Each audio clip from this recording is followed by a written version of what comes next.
Oi, pessoal, boa noite.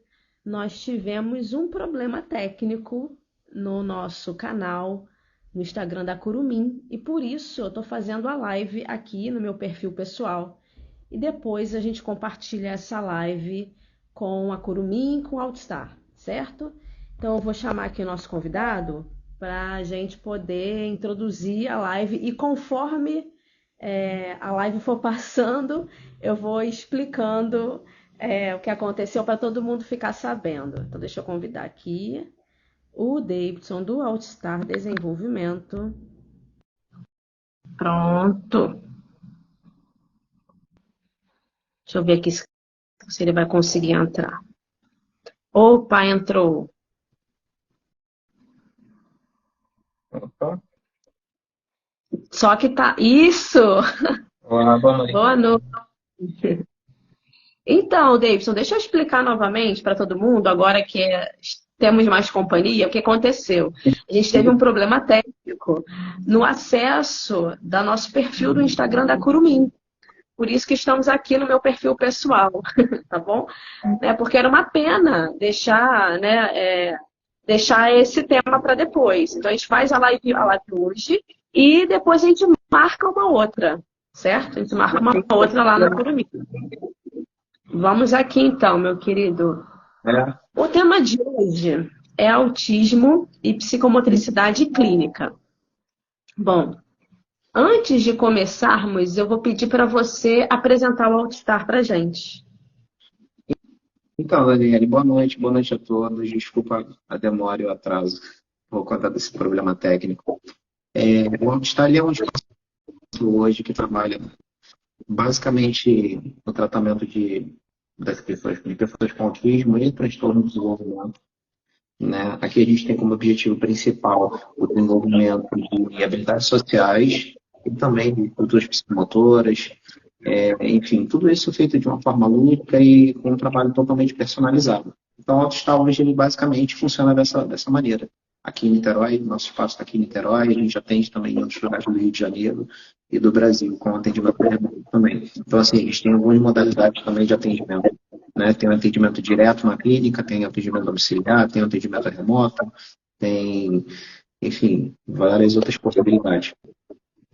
Certo. E fala sobre você, sobre o Davidson. Então, Me conta a sua trajetória, mesmo que rapidinha, a sua trajetória na psicomotricidade. aham. Então, para quem não me conhece, para quem está chegando agora, eu sou o Davidson. Minha formação base é educação física e tenho também agora meio psicomotricidade, né, pela Curumim, psicomotricidade. Queria agradecer bastante a Curumim por isso. E trabalho já no atendimento de pessoas com autismo já há 15 anos. Então, de uma forma bem resumida, seria isso. Perfeito. Vamos direto ao ponto, então. Vou pegar aqui as perguntas que nos mandaram durante a semana sobre o tema, porque foi uma live construída. Durante a semana, nós criamos caixinhas de pergunta e as pessoas iam mandando para a gente as curiosidades em cima do tema. Então, antes de entrar naquelas perguntas que eu já tinha preparado, eu acho mais interessante a gente focar nas perguntas, né, nas dúvidas das pessoas que compartilharam com a gente. E a primeira pergunta é a seguinte, eu achei bem interessante. Psicomotricista dá laudo de autismo? Então, Daniele, essa pergunta é muito boa, né? Até para esclarecer dúvidas de famílias e de outros profissionais, enfim. Então, atualmente no Brasil, geralmente quem dá o diagnóstico, né, quem fecha o diagnóstico daquela pessoa com autismo é o neuro, né, neuropediatra, o pediatra ou o psiquiatra. Então, basicamente, esses três profissionais. O psicomotricista, qual é o papel do psicomotricista nesse processo de fechamento de diagnóstico? Ele vai, na verdade, instrumentalizar esse médico que está fazendo essa investigação, até porque o diagnóstico do autismo hoje ele ele acontece a partir de uma observação, né, do comportamento daquela pessoa. Não existe um exame clínico, né, não existe nenhum tipo de exame para a gente constatar isso. Então, o psicomotricista vai instrumentalizar esse médico. Ele vai fazer a sua avaliação psicomotora, ele vai atender aquela pessoa e vai perceber se tem ali sintomas de autismo, né, ou sinais de autismo, se aquelas habilidades sociais daquela pessoa já estão ali de acordo com a faixa etária dela, né? Percebendo ali também esses marcos de desenvolvimento na prática psicomotora. Então, ele vai observar esses marcos de desenvolvimento, ele vai observar o desenvolvimento, como anda o desenvolvimento dessas habilidades sociais, vai fazer a sua avaliação e vai ajudar o médico nesse processo de fechamento de diagnóstico. Então, o psicomotricista ele é um profissional muito importante no processo. Até porque, muitas vezes, o médico ele está atendendo ali, geralmente a criança, né? Geralmente o diagnóstico hoje para o autismo, quando é criança, acontece ali entre 2, 3 anos, né? 4 anos. E então, às vezes, o médico atende aquela pessoa ali 30, 40 minutos, né? Num dia que ela não está muito bem regulada ou não está muito disponível, então acaba ficando difícil, né?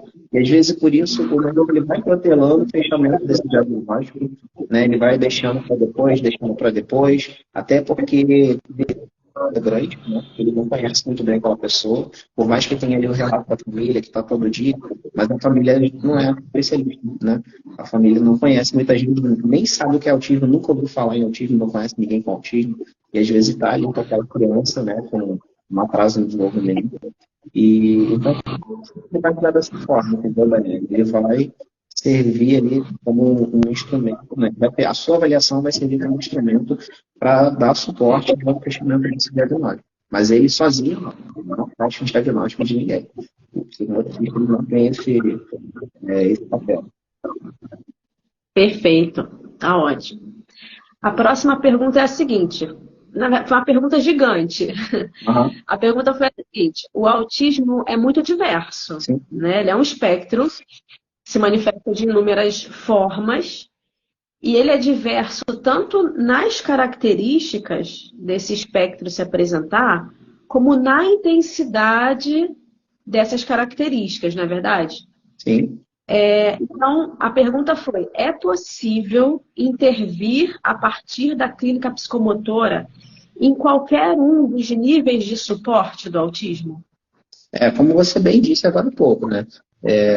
O espectro autista ele é enorme, então cada pessoa vai ter um desafio diferente. Não existe uma receita de bolo para tratar autismo. Então, as técnicas que eu utilizo com uma criança não vão funcionar com outra. Então, assim, o trabalho ele precisa ser individualizado, precisa ser estruturado a partir, trazendo agora um pouco para o nosso trabalho que acontece aqui no Alto. A gente faz um trabalho individualizado, mas a gente faz um trabalho também com base nos interesses e motivações daquela pessoa, né? Porque a gente entende que a gente vai ter uma facilidade maior para acessar essa pessoa, né? Quando a gente está falando a mesma língua, fica mais fácil.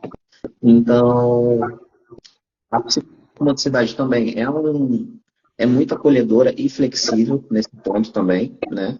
Então, eu acho que dessa forma, sim, é possível. É possível atender, né? Se você fizer um trabalho personalizado, se você for flexível, se você acolher essa pessoa, é possível atender qualquer faixa etária. No Notar, por exemplo, a gente já recebeu desde o bebezinho de 1 ano e meio até o adulto de 42 anos. Então, assim, dentro dessas facilidades, a gente atende de tudo. E sempre fazendo um trabalho personalizado, sempre acolhendo, sempre sendo flexível.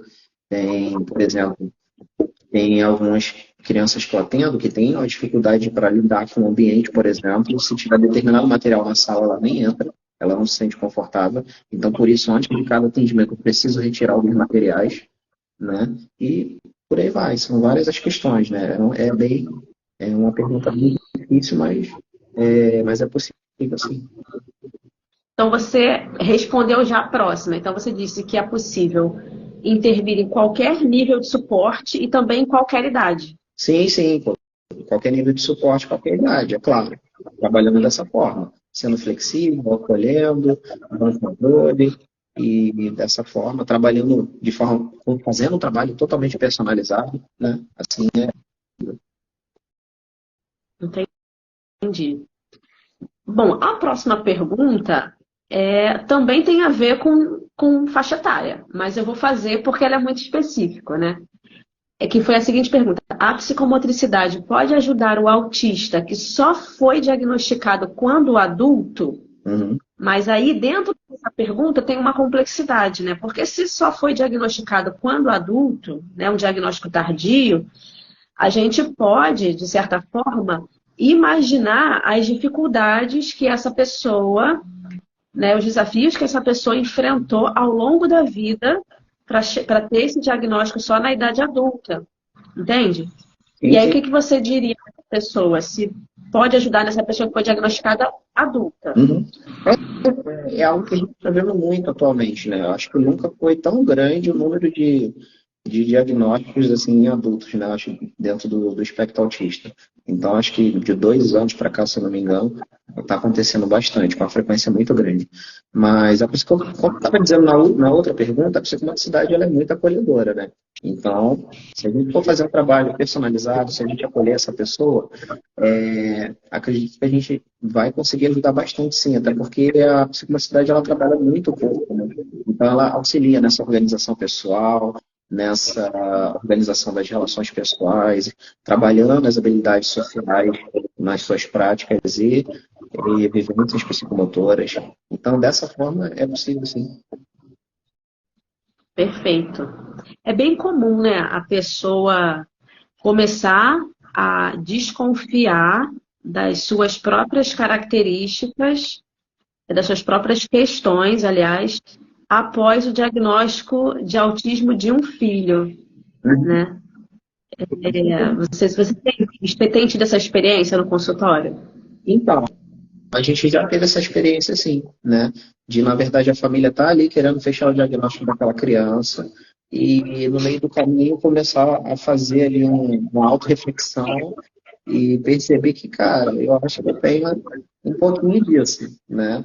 Eu tenho poucos amigos, é difícil para mim olhar, assim, para olhar nos olhos, enfim. Então, aqueles sintomas ali mais clássicos, né, do autismo, que muitas vezes passam batido na vida daquela pessoa que já é adulta, entendeu? Que tinha poucos amigos, que tinha dificuldade na escola, que passou ali pela faculdade ali, né, com um pouco de dificuldade também, que hoje trabalha, que ainda tem uma vida social ainda, eu diria, menos movimentada, enfim. Então, quando a pessoa percebe, né, quando a pessoa, na verdade, busca o diagnóstico desse filho, às vezes ela percebe que ela mesma tem, né, esses sinais. De uma forma Certo. mais branda, muitas vezes, mais técnica. E às vezes é algo muito sucinto. Sucinto não, algo muito imperceptível, na verdade. Entendi. Perfeito. Eu não sei se eu compartilho exatamente dessa ideia, mas eu já ouvi de alguns colegas profissionais que quando se recebe um diagnóstico de neurodivergência do seu filho, por exemplo, talvez seja importante que você mesmo passe por esse rastreio diagnóstico sempre, sabe? Se seu filho foi diagnosticado, que o pai e a mãe também passem por esse rastreio diagnóstico. É uma visão interessante, né? E, com certeza, com certeza. Inclusive, uma das práticas que a gente tem aqui no consultório, quando a gente recebe uma pessoa que está fazendo a investigação ou que já vem com o diagnóstico fechado, a gente sempre pergunta ou já encaminha para um geneticista, por exemplo, né? Para a gente perceber ali se tem alguma comorbidade, se tem mais alguma outra questão. É importante também a família ficar atenta a isso, né? Tudo bem que o foco no primeiro momento vai ser a criança, mas se o profissional perceber que naqueles pais, né, ou naqueles familiares tem alguma outra característica, acho que não custa nada sinalizar e fazer aquela pessoa buscar algum tipo de ajuda, né, e investigar também.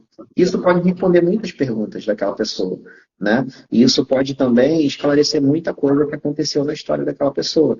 Por que que era difícil para ela na escola? Por que que era difícil fazer amigo? Por que que era difícil se relacionar, né? E aí acaba respondendo essas perguntas, né? Isso, de certa Verdade. forma, traz um certo alívio, traz um certo conforto.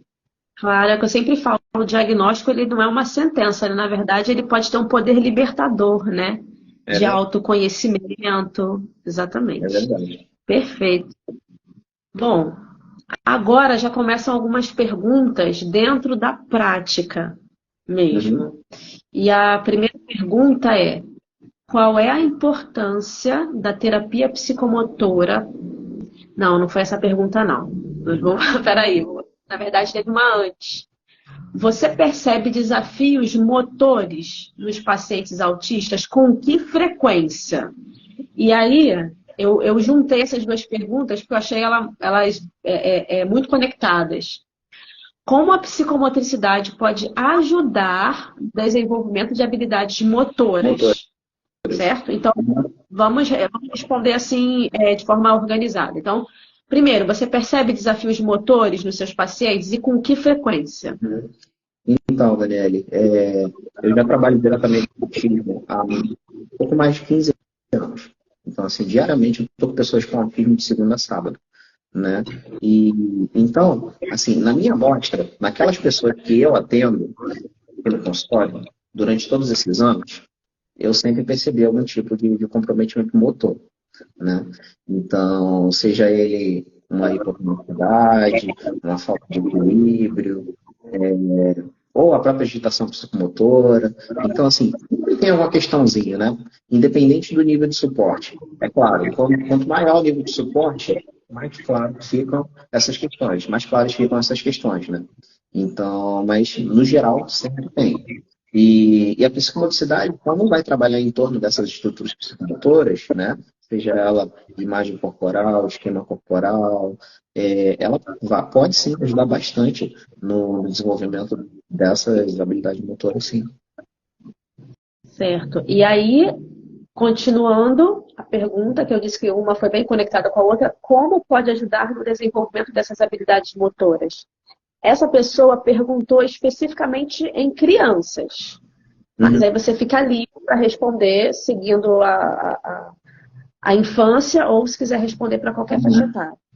Sim, eu acho importante também a gente abordar uma outra questão que tem a ver com essa pergunta, que é aquela crença que muitas pessoas têm que a psicomotricidade é só corpo, né? É só corpo motora, né? Não é isso, né? A psicomotricidade, não existe esse dualismo na psicomotricidade, essa divisão de corpo e mente. Ela vai trabalhar sempre de uma forma, né? Porque na psicomotricidade, nós não temos o corpo, nós somos o corpo. Então, ela percebe o nosso corpo dessa forma. E, então, é isso. Assim, como a psicomotricidade pode ajudar essas crianças? Organizando essas estruturas psicomotoras, tanto a questão da lateralidade, equilíbrio, coordenação, né? Mas, do ponto de vista motor, eu acho que as maiores seriam essas. Claro, tem outras questões que são importantes também que a gente vai falar. Talvez a gente aborde um pouco sobre elas hoje, como imagem corporal, né? É um ponto importantíssimo. Eu acho que ficar focado só no movimento, eu acho que não é o efetivo. Eu acho que antes do movimento, acho que vem também outras questões, como a imagem corporal, por exemplo, né? Que é aquela síntese das nossas experiências emocionais, que é como a gente se percebe em relação ao discurso do outro. E eu acho que isso também ajuda no desenvolvimento dessas estruturas psicomotoras que a gente percebe de uma forma mais clara e direta, na prática. Ali, né? A gente percebe quando a criança tem equilíbrio, quando não tem, quando tem motricidade fina, quando não tem. Mas eu acho que antes disso é importante pensar na imagem corporal, porque a imagem corporal vai servir como um combustível, né? E como um incentivo a mais para ela estar tentando superar esses desafios motores, né? A gente vai estar mostrando para ela ali que sim, ela é capaz, que ela tem todo o potencial do mundo para poder desenvolver aquelas habilidades. E aí sim ela vai se sentir mais confortável, ela vai se sentir mais acolhida e vai sim superar esses desafios motores. Entendeu mais ou menos esse processo, Daniela? Eu acho que assim, a gente não pode também ficar só focado no que a gente está vendo, né?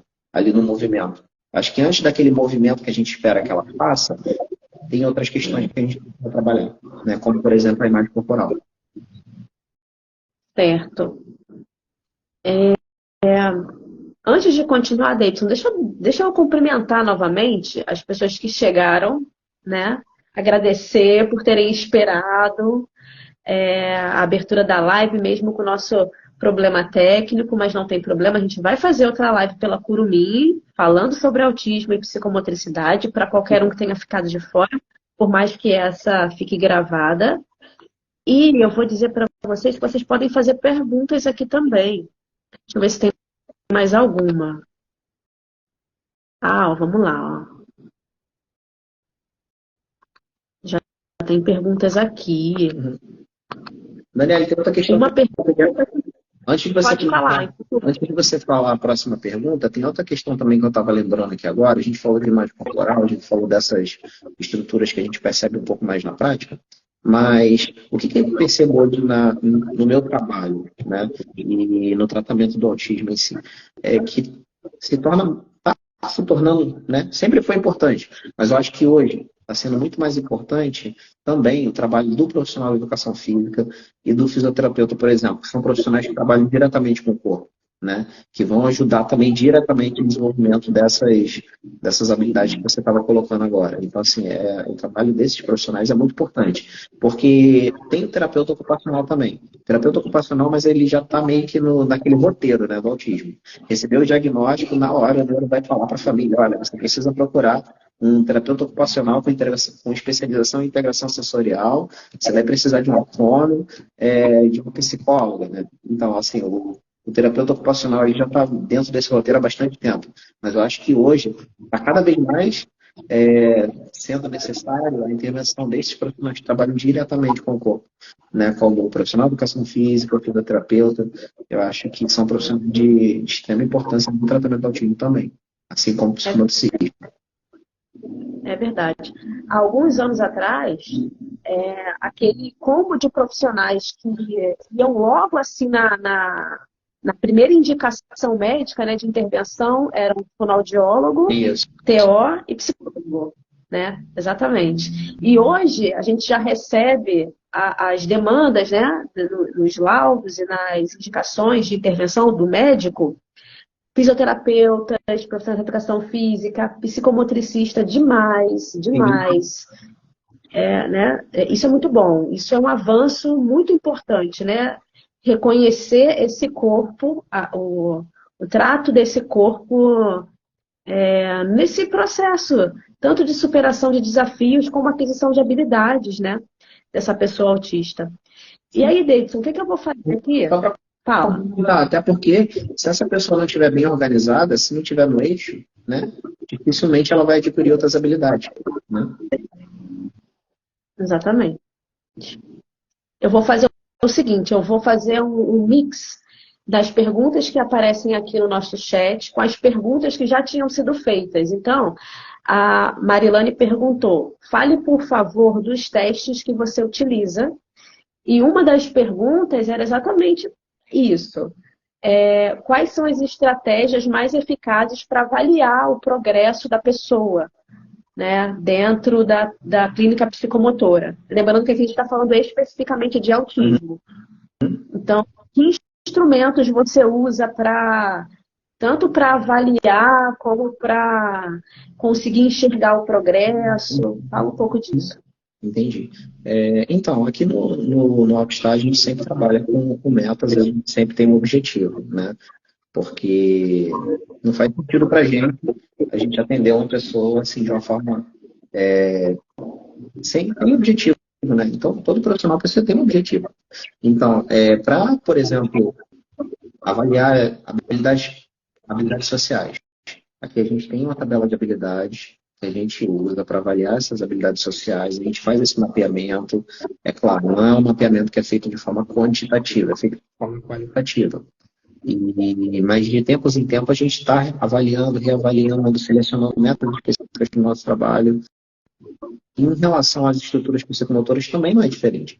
De tempos em tempos a gente está avaliando, a gente está colocando essas metas e tudo que a gente faz é registrado. Em alguns momentos a gente filma esses atendimentos, né, para ter um registro um pouco mais concreto de como está essa pessoa e a gente compara, né? Olha como estava no início do atendimento, lá 6 meses atrás, olha como ele está hoje, né? Olha como evoluiu. Cara, não pulava, não fazia um movimento ali de flexão, extensão do joelho para poder pular. Isso é muito comum, né? Então, a consciência corporal, a coordenação. Então, a gente está sempre avaliando dessa forma. A gente filma os atendimentos, a gente tem essa tabela de habilidades, a gente avalia as estruturas psicomotoras a partir das nossas práticas.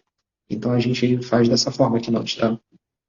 Tá. E se a pessoa quiser entrar em contato com esse teste, é possível? Ela vai na internet, procura? Como é que funciona isso? Olha, é possível, a gente disponibiliza aqui para os nossos clientes, entendeu? É possível sim. Entende? Então a pessoa pode entrar em contato pelo direct depois e perguntar, né, se ela consegue te solicitar essa informação, né? Sim, E até depois, talvez, como você também trabalha com supervisão técnica para profissionais, na verdade. né, intervir dessa forma, né, auxiliando a pessoa, ensinando a aplicar, né, o teste, enfim, a bateria de avaliação. Acho que é importante deixar essa abertura, né? Com certeza. É isso, beleza. Deixa eu ver aqui uma outra pergunta que apareceu aqui embaixo.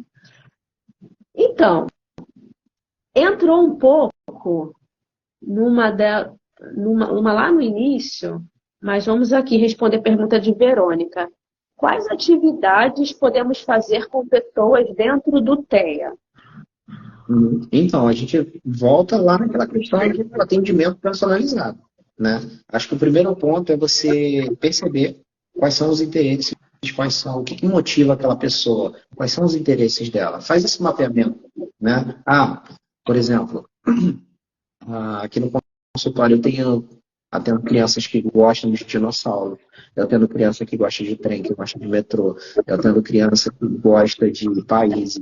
Então, num primeiro momento, a gente vai fazer esse mapeamento, né? A gente vai conhecer aquela pessoa, até porque para ter um interesse comum, né? E o primeiro passo para você construir uma amizade, construir um vínculo, uma relação de confiança com a pessoa é ter um interesse em comum, né? Então, primeiro faz esse mapeamento, percebe o que ela está gostando, aí sim você pensa na atividade propriamente dita. Aí sim você vai estruturar. E como eu estava dizendo lá atrás, a perspectiva ela é muito acolhedora. Você também tem que aprender um pouco de alguns preconceitos. Às vezes a brincadeira ela não vai ser típica, não vai ser aquela brincadeira de pegar o carrinho e fazer um movimento, fazer uma historinha social lá no início do tratamento. Às vezes pode ser um movimento que não faz sentido para você, mas para aquela pessoa contigo faz muito sentido. Então, por exemplo, eu já atendi crianças que no início do tratamento era só jogar bolinha na parede. A gente jogava bolinha na parede. Ficava uma hora jogando bolinha na parede. Jogava bolinha na parede, jogava uma bolinha na parede. Daqui a pouco ele estabelecia um contato visual. Com o tempo ele foi fazendo um som. Com o tempo a gente expandiu essa brincadeira. A gente jogava duas bolinhas, a gente fazia um mini basquete. A gente foi ampliando, ampliando. E interações foram surgindo e se especializando. Então, talvez no início do tratamento não seja algo, com certeza não vai ser algo típico. Com certeza não vai ser uma brincadeira daquele jeito tradicional que a pessoa conhece. Então, acho que primeiro ela tem que se desprender desses preconceitos, ela tem que ser bastante responsiva, como a gente fala aqui, né? Dar bastante controle, mostrar para aquela pessoa que você está ali disponível para fazer o que ela quiser, é claro, dentro dos combinados e limites que você colocar. E é isso, não tem uma receita. Eu acho que existe um roteiro, mas não existe uma receita, né? E o determinado roteiro, que é primeiro fazer mapeamento, depois estruturar aquela atividade ou aquela brincadeira de acordo com a faixa etária dele, de acordo com aquele nível de regra, enfim, que ele dá conta no momento. Então, acho que é mais ou menos por aí, Daniel.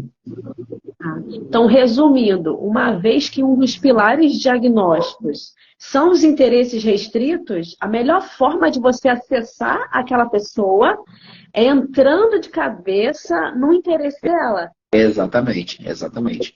E aí você mostra para ela Então, que você também gosta daquilo, que você também tem aquele interesse comum, enfim, vai ficar muito mais fácil de você acessar, realmente. então essa é a chave, né? Esse é o segredo. Com certeza, com certeza. Assim vai ficar muito mais fácil. Diferente de você tentar impor algo, né? Por exemplo, vamos imaginar um homem aqui hoje, vamos vem cá, hoje a gente vai jogar futebol. E ele, cara, ele nem gosta de bola.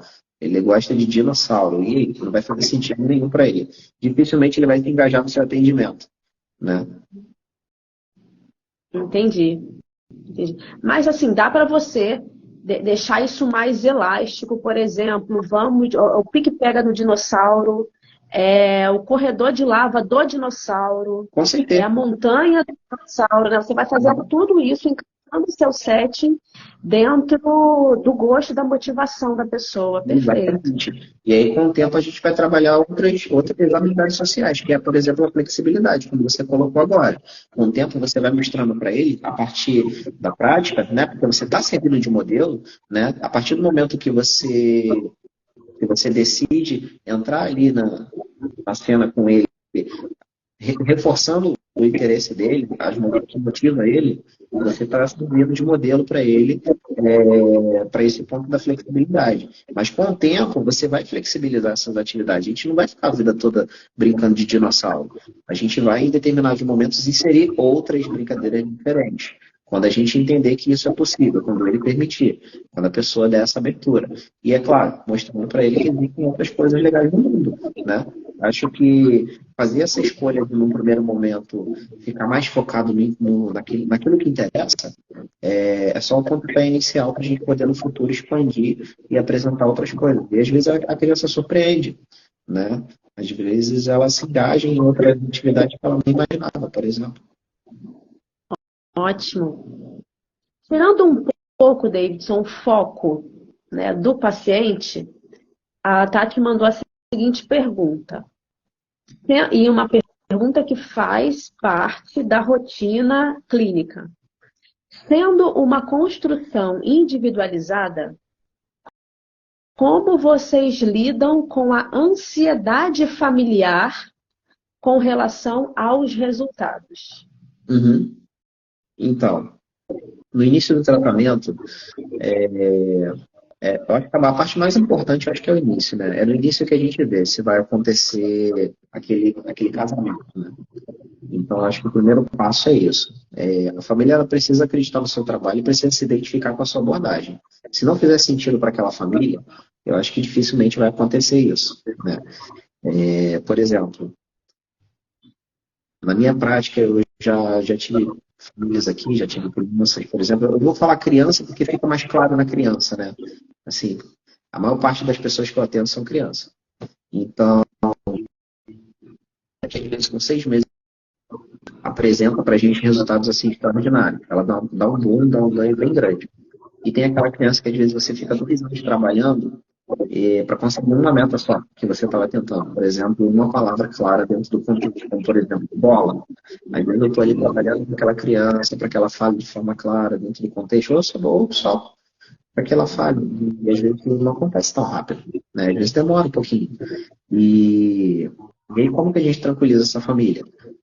A gente tranquiliza com a nossa rotina do dia a dia, motivando aquela família, mostrando que a gente está ali 100% focado e acreditando no potencial daquela criança, daquela pessoa, né? Então, acho que é isso. Acho que tem que acreditar no potencial do seu paciente. A gente nunca tem desacreditar, tem que acreditar até o fim. E às vezes ela surpreende, entendeu? Às vezes surpreende num período de tempo curto e às vezes demora um pouquinho.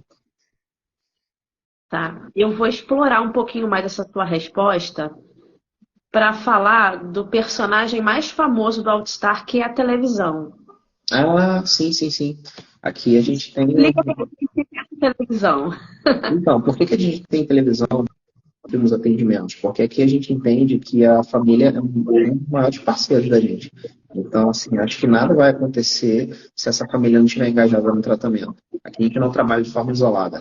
Além de ter uma equipe multidisciplinar, muitas vezes, a gente busca sempre essa parceria com a família. E um dos recursos que a gente tem aqui para ajudar essa família é a televisão, é o sistema de câmeras que mostra em tempo real o nosso atendimento, para que a gente sirva de modelo para essa família reproduzir em casa, em outros ambientes, todas as estratégias e todas as metas, enfim, tudo que a gente coloca em prática aqui no consultório, ela vai ficar mais fácil para ela reproduzir se ela tiver esse modelo. Então, aqui não é aquele tipo de consultório que a criança entra e você não vê nada. Aqui você assiste tudo do início ao fim, para que a gente sirva de modelo para essa família. Então, a família vai aprender e vai reproduzir na prática, logo a criança vai ter um tempo, né, de estímulo ali muito maior. Ela vai aproveitar melhor esse estímulo. Acredito que essa seja uma estratégia bem forte, né, para lidar com essa ansiedade familiar que é muito legítima, né? Porque imagine você colocar o seu bebê, né, 2 aninhos de idade, numa Sim, sala, sim, sozinho, adulto que ele nunca viu, né? Imagina a ansiedade dessa família, com todos os desafios que ela está enfrentando, que virão pela frente, as metas que a família mesma tem que cumprir, né? Então, poder fazer parte desse atendimento, eu acredito que já seja uma, uma forma de lidar com essa ansiedade, né? com certeza. Com Perfeito. certeza. Certo. Uma outra coisa também, Davidson, que eu acho que é bacana explorar da tua resposta, é que os instrumentos de avaliação também são uma forma de acolher a ansiedade dessa família. Porque a família consegue enxergar onde estava, Sim, para onde que vai chegar, certo? E conforme o tempo vai passando, realmente fica difícil de enxergar, né? A gente nem lembra mais que há 2 meses atrás, que há 6 meses atrás, a criança não pulava de um pé é só, verdade, por exemplo. verdade. Eu estou dando um exemplo muito simples, né? Sim, Mas sim, pode ser aplicada para qualquer meta, qualquer marco do desenvolvimento, né? verdade. Então, esse instrumento você consegue visualizar o desenvolvimento, acredito que também seja uma forma potente de lidar com essa ansiedade, Com certeza, com certeza. que é muito legítima, né? É isso que também a gente precisa reconhecer, né? A ansiedade dessa família é legítima, né? E digo mais, se você recebe uma família que, na verdade, eu nunca tive essa experiência de receber uma família que não tivesse essa ansiedade. Muitíssimo pelo contrário, né? Eu acredito que seja bem saudável, inclusive, porque a família quer o melhor, né? Quer construir aí uma potência terapêutica que vá contribuir no futuro para que essa pessoa seja independente, autônoma, tenha qualidade de vida, né? O máximo que ela conseguir. Mas aí, mais uma vez, explorando um pouco a sua resposta, fala do feedback. Ah, sim, Como é sim. que é o Então, geralmente aqui no consultório, quando a gente vai atender a pessoa, na nossa rotina do dia a dia, a gente reserva um tempo do nosso atendimento, seja ele 5, 10 minutos, ou no início ou no final do atendimento, para a gente poder conversar com essa família, né? Então é importante para a gente saber como que essa pessoa está chegando no consultório, como foi o final de semana, enfim, o que aconteceu, se ela dormiu bem, se está disponível, se não está. Às vezes a família que é atendida por nós, ela já sabe. Às vezes, antes de chegar no consultório, ela já manda mensagem para mim no WhatsApp. "Ah, noite ele não dormiu. A paciência dele está zero."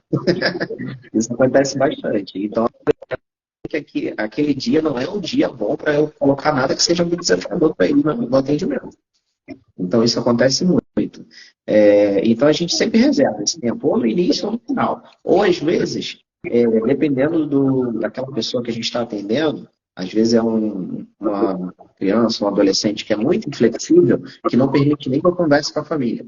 Ele já chega, já quer entrar na sala de atendimento e brincar, né? E aí, às vezes, eu reservo no outro horário para fazer uma chamada de vídeo família para poder dar esse feedback. Então, a gente sempre está trocando com essa família. Mais uma vez, porque a família é um dos maiores parceiros que a gente tem aqui. Né? Ninguém no mundo conhece mais aquela pessoa do que aquela família. Ninguém no mundo vai amar mais aquela pessoa do que aquela família. Então, a gente precisa estar sempre em contato, trocando com essas pessoas. Maravilha. Voltando aqui para o nosso hall de perguntas. Hum,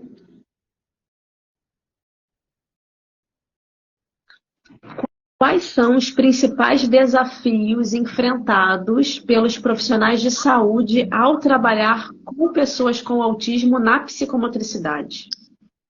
Desculpa, você pode repetir, Daniela, e dar uma cortada na pergunta. Quais são os principais desafios enfrentados pelos profissionais ao trabalhar com pessoas com autismo na psicomotricidade? Os principais desafios dos profissionais. Né? Então, acho que o primeiro desafio é conseguir algum tipo de conexão com essa pessoa com autismo. Né? Eu acho que se você não consegue se conectar, acho que você não consegue fazer nada com ela. Não é verdade? Então, como eu já falei nas outras perguntas anteriormente, primeiro você tem que conhecer aquela pessoa. Então faz um pré-atendimento, né? Faz um rastreio ali de quais são os interesses, o que que motiva aquela pessoa, né? O que que ela permite hoje de estímulo, né?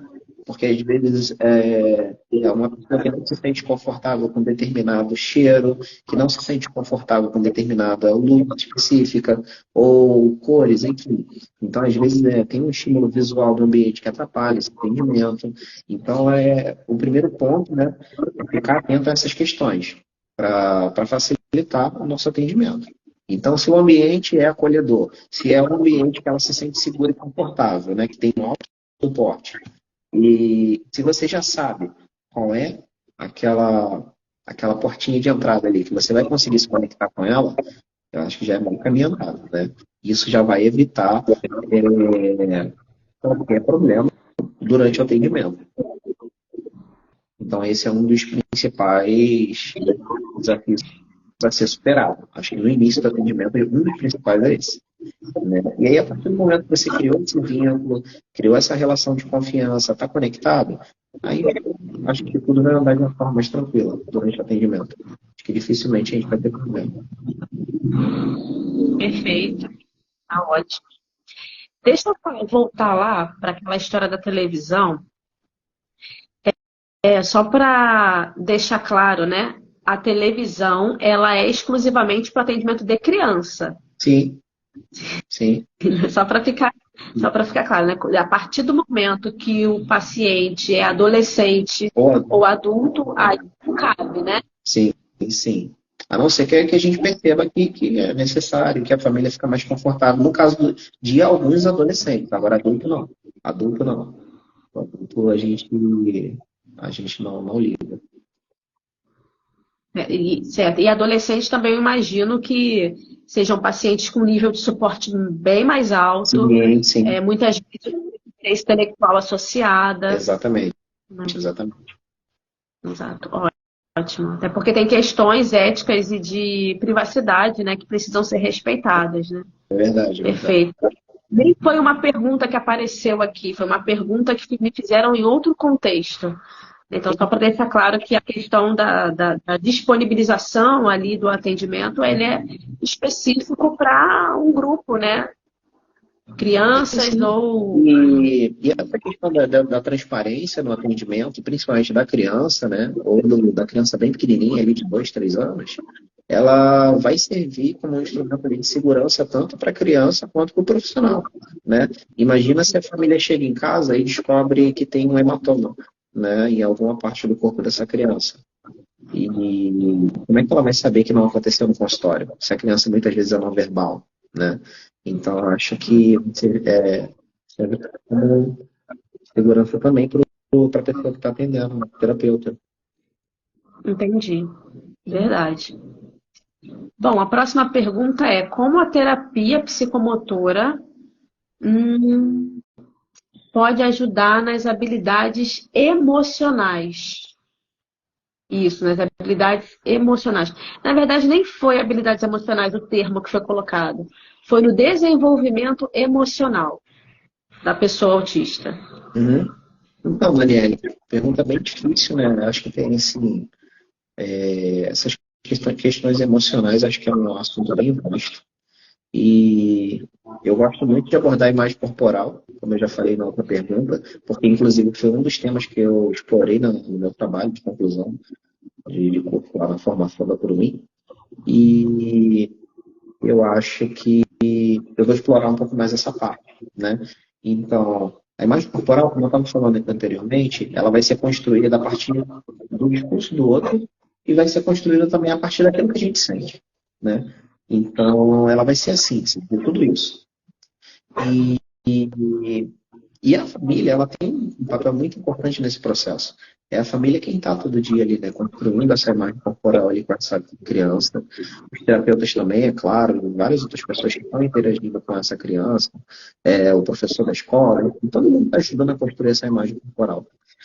E então eu acho que é isso. Então, se você tem uma boa base, se você tem uma imagem corporal ali que foi construída de uma forma mais efetiva, positiva, acho que tudo vai ficar mais fácil do ponto de vista emocional para essa pessoa, né? Essa pessoa com autismo, principalmente. Né? Isso serve para qualquer pessoa, mas eu acho que para quem tem autismo, mais ainda. Né? E então, se ela está bem organizada, se ela está com essa imagem corporal que foi construída dessa forma que a gente estava conversando, acho que isso vai evitar diversos problemas no futuro, né? Como a gente vê hoje em dia. A gente tem várias questões em torno da imagem corporal em adolescentes, inclusive casos de suicídio. Tem os extremos, que muitas vezes poderia ter sido evitado com esse tipo de trabalho, lá no início, né? Então, para trabalhar essa questão da aceitação, né, tanto por parte da família quanto por parte daquela própria pessoa que tem autismo. Então, acho que eu taco nessa pergunta a questão da imagem corporal. Acho que é um ponto muito importante. Né? Então, porque às vezes a gente fica muito focado ali no problema que a gente está vendo, né? Ah, tá com baixa autoestima, tá com várias outras questões. Por que que tá, né? Vamos olhar os precursores. Vamos tentar olhar um pouco olhar os precursores dessa questão. E aí a gente acaba vendo que lá atrás todo mundo falava que ele não era capaz, que ele não aprende, que ele não é inteligente, não, ele não gosta, não, ele não consegue. Né? Então, acho que o curso positivo, a palavra positivo, acho que tudo isso vai contribuir para aquela imagem corporal e para que a pessoa no futuro se sinta mais capaz de superar os seus desafios. Acho que é isso. Celebrar as potencialidades. Sim, sim, sim. Aqui todo mundo tem uma habilidade, né, que precisa ser celebrada, que precisa ser incentivada. Então é isso, é aquela frase que eu sempre uso, tem que olhar sempre o lado cheio do copo, né? Valoriza aquilo que ela tem, por mais que seja pouquinho, né? Ao invés de ficar ali focado naquilo que ela não consegue, né? Então acho que é isso. E ao mesmo tempo trabalhar as frustrações trabalhando na subjetividade, né? Sim, sim. Porque também a gente precisa trabalhar nessa família, né? A construção dessa subjetividade, que a vida pode e é mesmo muito boa. Pode ser e é mesmo muito boa. Perfeito. Com certeza, esse assunto é um assunto que a gente pode deixar até para outro momento, que é bem vasto, né? Ali quando a família recebe aquele diagnóstico de autismo, né, existem várias fases que ela vai passando, né, da aceitação, né, tem a questão do filho que estava projetando, que não aconteceu, e por aí vai. Então é um assunto bem, bem vasto. Que dá para Inclusive, verdade. Inclusive, dentro da clínica psicomotora, há essa abordagem, né, desse acolhimento maternal. Sim. Especificamente maternal, mas também parental. Mas falando, né, da figura maternal, né? Muitos profissionais já trabalham com esse acolhimento maternal, que é muito importante, justamente porque as angústias, a construção da subjetividade, todas essas são características passíveis de serem trabalhadas, né? Claro que é um processo de abertura de mente, de coração, mas a clínica psicomotora está aí para a construção dessa diversidade também. Perfeito. Com certeza. Como a gente estava falando, uma cidade é super acolhedora, né? Ela vai abraçar essas questões. Certo. Deixa eu ver aqui mais perguntas. Bem, habilidades sociais. Apareceu aqui mais de uma vez. Como que a psicomotricidade vai ajudar no desenvolvimento de habilidades sociais? A gente já falou sobre questões motoras, sobre questões emocionais e teve uma pergunta também sobre habilidades sociais. Eu acho, David, que você podia começar falando sobre o que é habilidade social. Quais são elas? Ou quais são algumas delas? Então, eu acho que a habilidade social são aquelas habilidades de base que todo mundo precisa ter para aprender qualquer coisa na vida, né? Então, nós somos seres sociais. A gente aprende sempre a partir de modelo, né? A gente não nasce sabendo nada. Então, para a gente poder aproveitar, né, esse modelo, aprender tudo que a gente precisa na vida, a gente precisa desenvolver as habilidades sociais, né? Essas habilidades sociais de base, que são contato visual, comunicação verbal, né? A interação compartilhada com o outro, né? Essa troca de turno, enfim, tudo relacionado à parte social. E como que a gente pode como que a gente trabalha isso aqui no Outstar em parceria com, utilizando a psicomotricidade, né? A psicomotricidade ela vai dar o controle para aquela pessoa durante o atendimento, ela vai acolher e ela vai criar a cena psicomotora, né? Que é onde aquela pessoa, aquela criança, por exemplo, vai colocar ali as suas verdades, é onde ela vai colocar os seus medos, enfim, os seus sentimentos e vai estar exercitando essas habilidades sociais a partir de momentos prazerosos, né? Então, se não for prazeroso para ela, acho que não vai fazer sentido, né? Eu acho que ela não vai tentar superar esses desafios. Acho que tem que ser algo que motiva muito, que seja muito prazeroso. Aí sim ela vai tentar superar esses desafios. Então, na prática, a gente trabalha dessa forma. A gente oferece essa cena psicomotora de uma forma muito interessante, muito prazerosa, para que ela se sinta confiante em superar os seus desafios naquele momento, né? E é claro, começa aqui no consultório, daqui a pouco ela começa reproduzindo isso em casa e vai expandindo, né? Daqui a pouco ela está em outros ambientes, superando esses desafios que ela tem no seu dia a dia, né? Como, por exemplo, estabelecer um contato visual, né? Então é isso. Aqui a gente trabalha para desenvolver essas habilidades sociais, mas é claro, tendo um objetivo que essa pessoa expanda isso para a vida, né? Maravilha. A gente já está caminhando para o final da nossa live. Uhum. Ela já começou com um certo atraso, É verdade. né? E a gente já está quase 1 hora aqui online. Vou ver aqui se tem alguma pergunta aqui para a gente fechar. E se você tiver uma pergunta, a hora é agora. Manda aqui agora no nosso chat. Deixa eu ler aqui se tem mais. Olha isso. A arquiteta Fernanda Crespo. Poxa, Fernanda, você me emocionou agora, hein? Agora você me levou para um lugar lá. A Fernanda maravilhosa, foi minha aluna no curso de arquitetura. Fez uma pós em biofilia no ambiente de saúde. Como a pergunta aqui, como você usaria biofilia em benefício do autismo? Ô, Fernanda, é para me emocionar aqui ao vivo? Claro. Se não vale, né? Muita saudade de você. Saudade, minha querida. Eu tenho um convite para fazer para você. Vamos falar sobre arquitetura e saúde? Vamos fazer uma live, nós duas? Arquitetura e saúde, biofilia. Por coincidência, eu tenho outro orientanda de TCC agora que está fazendo esse mesmo tema, biofilia. Não em ambiente de saúde, mas em ambiente residencial. Mas assim, Fê, já te respondendo rapidinho, eu acho que tem tudo a ver, tá? Uma das sugestões, né, Deidson, que a gente sempre faz é um contato com a natureza. Ah, Vamos, né, vamos jogar esse paciente mais uma vez para essa reconexão com o ambiente natural.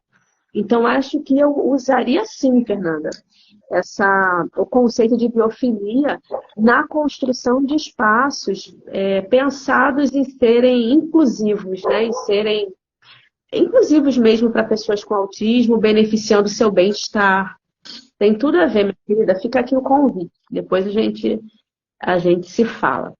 então, Daniele, aqui no consultório a gente trabalha com vários parceiros, né? Médicos, fonos, enfim.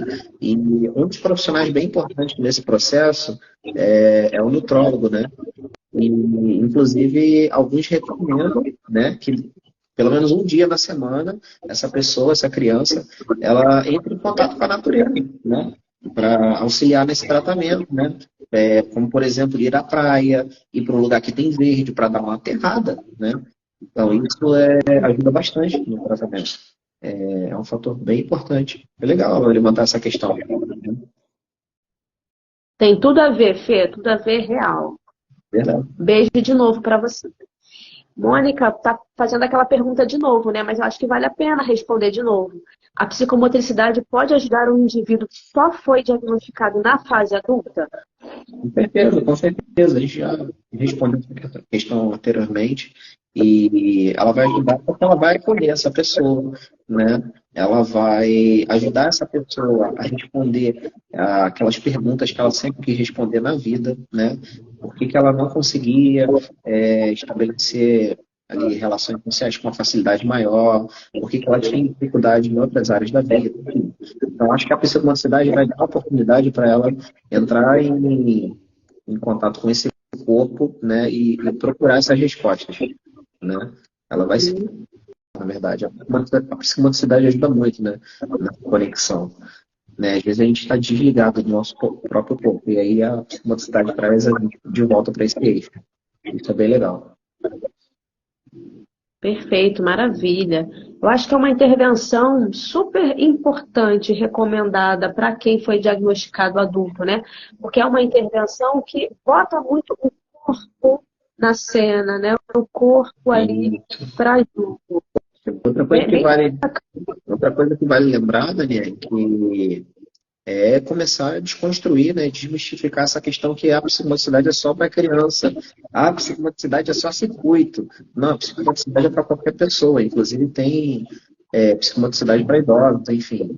Existe tem psicomotricidade para todo mundo, né? E aí pode ajudar todo mundo.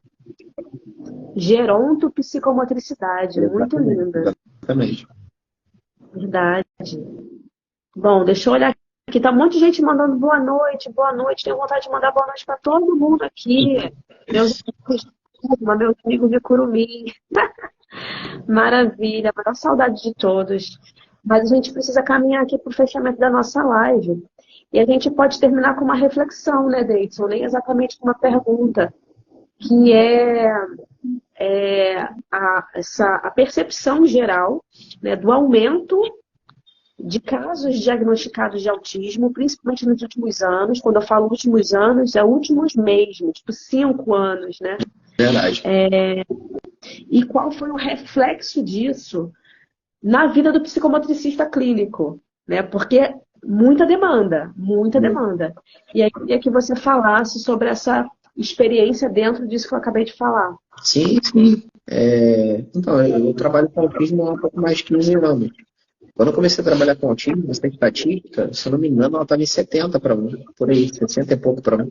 E hoje caiu para 30 e acho que 35, né? Eu não lembro o número exato. Caiu para 30 e pouquinho. 36, né? Então, hoje em dia está 1 para 36. Então, quer dizer, dificilmente você vai encontrar uma pessoa na vida que não conhece alguém com autismo, ou que tenha na família.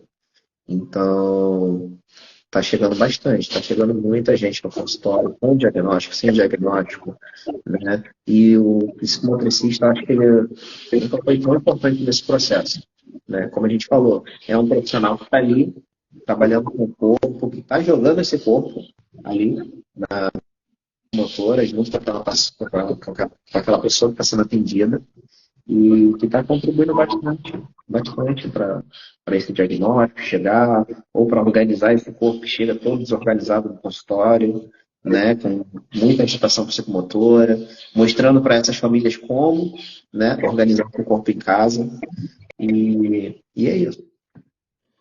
Perfeito. Para fechar, eu quero deixar a minha impressão, a minha boa impressão de que a psicomotricidade ela é aberta, por exemplo, a qualquer perfil de agitação psicomotora, a qualquer perfil sensorial. Portanto, o paciente, e falando da criança, né, mais especificamente, não é obrigada a ficar sentada, a ficar numa posição específica, né? A criança e a pessoa pode ficar livre, né? Nesse ambiente preparado para terapia psicomotora. Isso eu acho fantástico. Então, Daniele, foi bom você levantar essa questão. Desculpa te interromper, que a gente já está acabando. Inclusive, a gente não fica só restrito a esse ambiente aqui clínico. Quando necessário, a gente faz atendimento em um ambiente aberto. Ou é aquela pessoa que gosta de água. A gente atende na piscina e por aí vai. Entendeu? A gente está sempre se adaptando a essa demanda.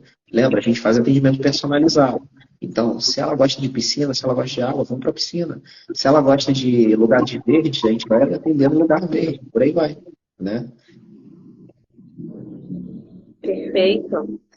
Olha, para fechar, a última pergunta da Mônica, mas antes disso, Valéria. Valéria do Enzo. Davidson, você faz muita diferença na vida do Enzo e de todos nós. Obrigada. Ah, muito querido, você que agradece em fazer parte da história de vocês, assim, tem muito prazer em atender o Anzão, meu grande amigo. Vamos aqui para a nossa última pergunta, então. Mas, gente, vai ter parte 2 dessa live, tá? A gente vai fazer lá no Instagram da Curumim. Está prometido aqui.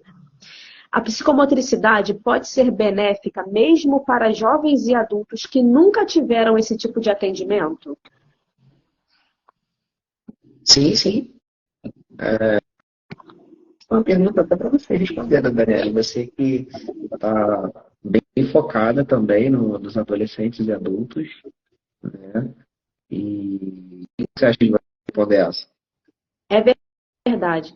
Nós começamos, né, naquela afobação porque estávamos atrasados e eu nem falei muito de mim, estava focada em você.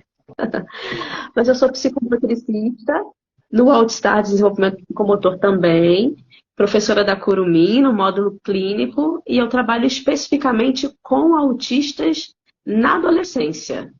Esse é o meu foco. Então, Mônica, com certeza é muito benéfico para jovens e adultos que nunca tiveram esse tipo de atendimento. E você também perguntou, mesmo com nível de suporte 3, autistas severos e com deficiência intelectual, com certeza.